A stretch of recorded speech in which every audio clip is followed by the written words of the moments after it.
In January of 1969, inside a hotel ballroom in Las Vegas, an American Honda executive stood in front of 2,000 motorcycle dealers and said a number out loud that made the entire room erupt.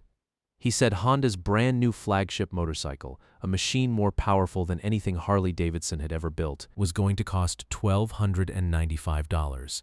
The room reportedly cheered so loudly that Honda quietly raised the price before it even went on sale, just to try to keep up with the demand they had accidentally created. The final number was still almost unbelievable: $1,495 for a motorcycle that outran bikes twice its price. That single number, $1,495, didn't just launch a legendary motorcycle. It set off a chain of events that would nearly kill the most iconic motorcycle company in American history, drag in the President of the United States himself, and take nearly 2 decades to fully play out. This is that story. And it starts, strangely enough, not with an engine, but with an advertisement. Rewind 6 years earlier to 1963. At that point, motorcycles in America had a very specific image: leather jackets, outlaw gangs, the kind of machine your mother warned you about. Honda had only been selling bikes in the United States for 4 years. Mostly small, friendly commuter models like the Super Cub, and their advertising agency stumbled onto a slogan originally dreamed up as a college marketing class assignment at UCLA.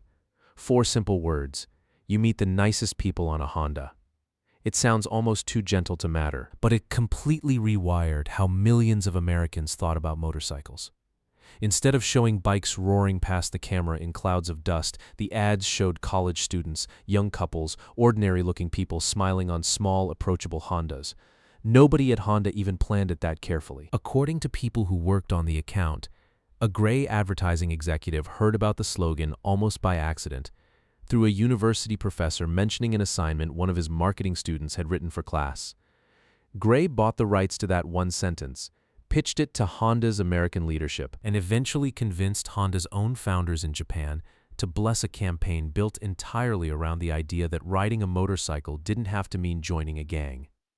Around the same time, a college freshman named Mike Curb wrote a surf rock jingle inspired by the slogan, and the Beach Boys Circle helped push it into heavy rotation on American radio. Honda leaned in hard, spending a huge chunk of its yearly advertising budget to become the first foreign advertiser ever to run a commercial during the Academy Awards broadcast. It worked.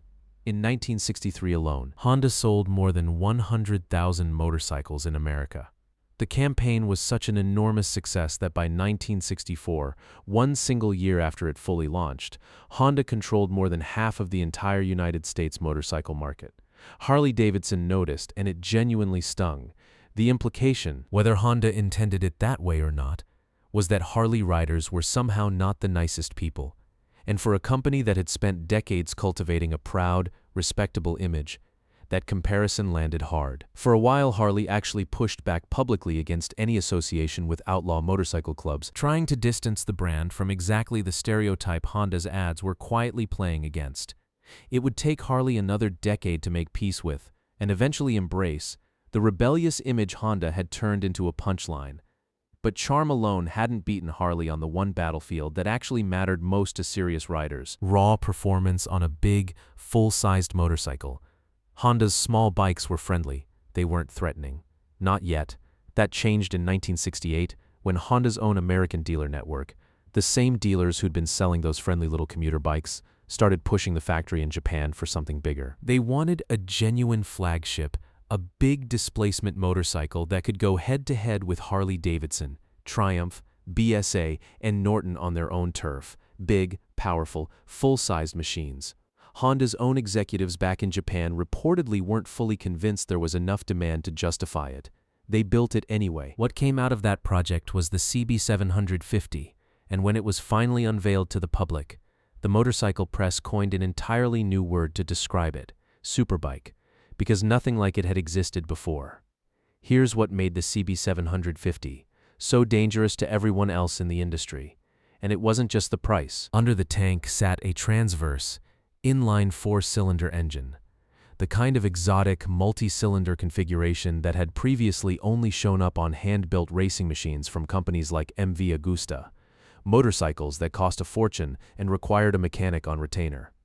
Honda mass-produced it, reliably, with an electric starter so you never had to kickstart it, and a front disc brake, a genuine first for a mass-production motorcycle, at a time when nearly every competitor still relied on drum brakes all around.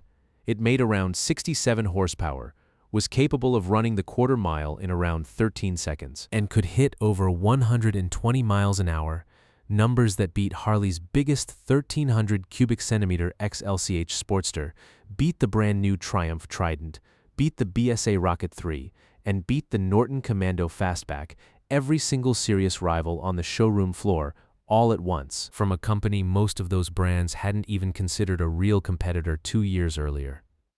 And it did all of that while undercutting those competitors' prices by $1,000 or more. A typical big British twin of that era was running upwards of $2,000. The CB750 was $1,495. Demand exploded so fast that Honda had to abandon their original sand-cast engine casing process within months, just to switch to faster die-cast production and keep up with orders. Those very first sand-cast CB750s are now worth well over $100,000 at auction, precisely because almost nobody at the time believed Honda could possibly keep that price and that performance together for long. Now here's where the story leaves Honda's celebration and heads 4,000 miles east, to Milwaukee, Wisconsin, where something was already quietly going very wrong in the exact same year. In 1969, the very same year, the CB750 hit American showrooms. Harley-Davidson, unable to raise enough capital on its own to modernize its aging factories and compete with what was coming out of Japan, agreed to merge with a conglomerate called American Machine and Foundry, a company better known at the time for bowling equipment and golf carts than motorcycles. The merger was supposed to be Harley's lifeline, an injection of cash and modern management to help it fight back. Instead, AMF's leadership pushed hard for higher production volume without matching investment into the quality of what was actually rolling off the line.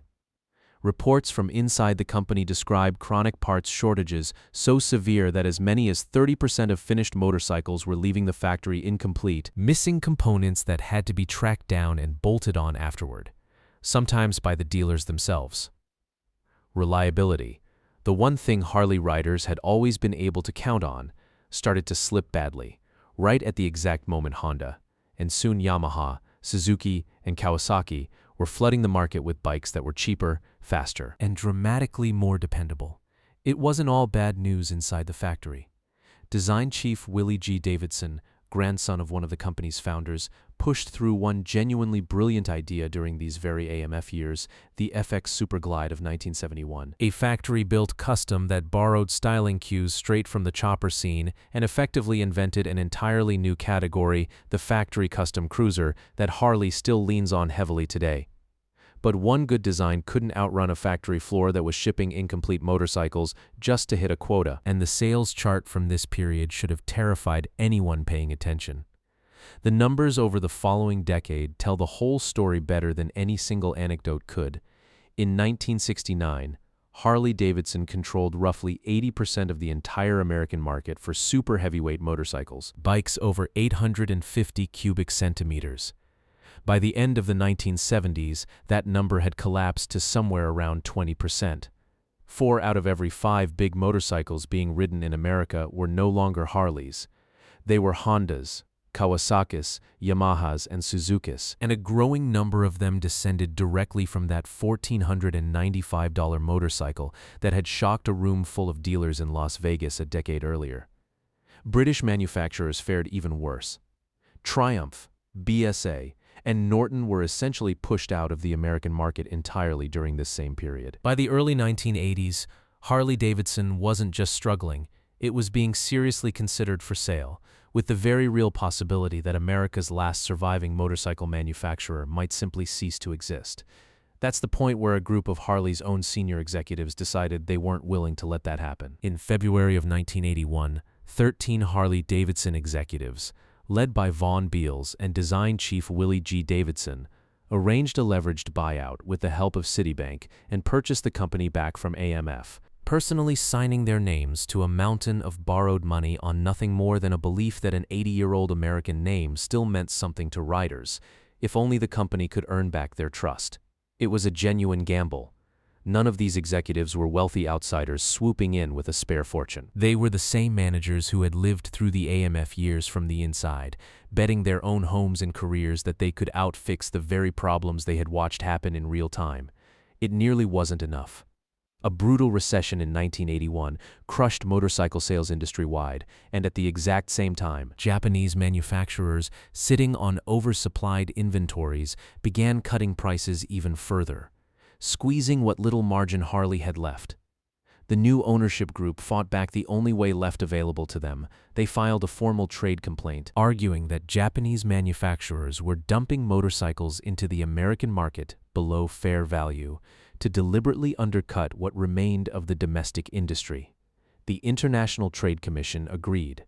On April 1, 1983, President Ronald Reagan signed an order imposing steep tariffs on imported heavyweight motorcycles over 700 cubic centimeters, starting at 45% in the first year, then stepping down to 35%, 20%, 15%, and finally 10% by the fifth year. It was meant to buy Harley-Davidson time to rebuild, breathing room, nothing more. Japanese manufacturers, who at that point accounted for roughly 80% of all heavyweight motorcycle imports into the country, adapted almost immediately, some redesigning engines to sit just below the 700 cubic centimeter threshold entirely, others shifting more of their assembly work directly onto American soil to sidestep the tariff altogether. It was, in other words, exactly the kind of breathing room a boxer gets between rounds, not a knockout blow, just enough time to plan the next move. And Harley used every second of it. Inside the company, the new leadership introduced statistical process control onto the factory floor, giving ordinary line workers the authority and the tools to catch and fix quality problems immediately instead of shipping them out the door.